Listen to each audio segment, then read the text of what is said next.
తెలంగాణ రాష్ట్రంలో నిన్న మొత్తం పండుగ వాతావరణంలో తెలంగాణ రాష్ట్ర ప్రజలు, టీఆర్ఎస్ పార్టీ కార్యకర్తలు, నాయకులు సంభ్రమాచార్యులతోటి అంబరన్నట్టు సంబరాలను చేసుకోవడం జరిగింది.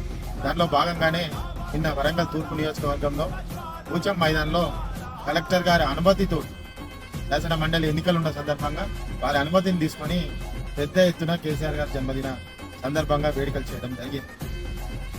ఒక వేలాదిగా వచ్చినటువంటి నాయకులు, కార్యకర్తలు ప్రజలను చూసి వాళ్ళు ఉన్నటువంటి ప్రభుత్వం కాంగ్రెస్ వారికి లాగులు దర్శే పని అయింది కాబట్టి అర్ధ గంటకి వచ్చి ఆ కటౌట్లను పడేయడం జరిగింది. అర్ధ గంటలో నేను కార్యకర్తలు అందరం వెళ్ళి మళ్ళీ ఆ కటౌట్లను అన్నింటినీ ఎక్కించి మేమే స్వయంగా ఎక్కించి మున్సిపల్ కమిషనర్కి చెప్పడం జరిగింది. వచ్చినటువంటి మున్సిపల్ టౌన్ ప్లాన్ వాళ్ళకి చెప్పడం జరిగింది పర్మిషన్ ఉందని. అయినా వాళ్ళ ఒక కోరికలు చల్లారలేదు.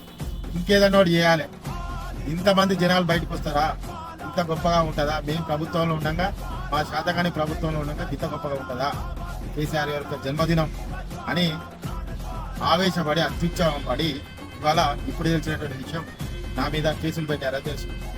నీ అట్లాంటి కేసులకో లేకుంటే నీ బెదిరింపులకో నీ కథలకో భయపడేవాళ్ళం కాదు. మా జీవితంలో ఎన్నో చూసినాం, వీళ్ళు అట్లాంటి వాళ్ళని చాలా మందిని చూసినాం. ఖచ్చితంగా ఇంకా 2 సంవత్సరాలు మాత్రమే అయిపోయిన తర్వాత మా పింక్ బుక్ను ఖచ్చితంగా ఫాలోఅప్ చేస్తాం. ఫాలోఅప్ చేసే దాంట్లో శాస్త్రీయంగా కానీ ప్రజాస్వామ్యబద్ధంగా కానీ అధికారులు కానీ రాజకీయ నాయకులు కానీ మీరు చేసినటువంటి తప్పులు ఏవైతే ఉంటాయో ప్రజలకు చెప్పుకుంటూ మీకు ఆ పింక్ బుక్ను ఏదైతే మేము చెప్పామో దాన్ని ఫాలోఅప్ చేస్తాం. ఖబర్దార్ బిడ్డ, ఏమో అనుకుంటున్నారో రండి చూసుకుందాం, బరాబర్ చూసుకుందాం, వదిలిపెట్టేది కూడా లేదు. ఖచ్చితంగా ఈ సంగతి ఏందో కూడా తెలుస్తాం. వరంగల్ క్షేత్రస్థాయిలో ఈ సంగతి ఏందో కూడా తెలుస్తామని చెప్పుకుంటూ రాబోయే రోజులలో ఇంకా విస్తృతంగా ఉధృతంగా రాజకీయ పరిణామాలు ఉంటాయి.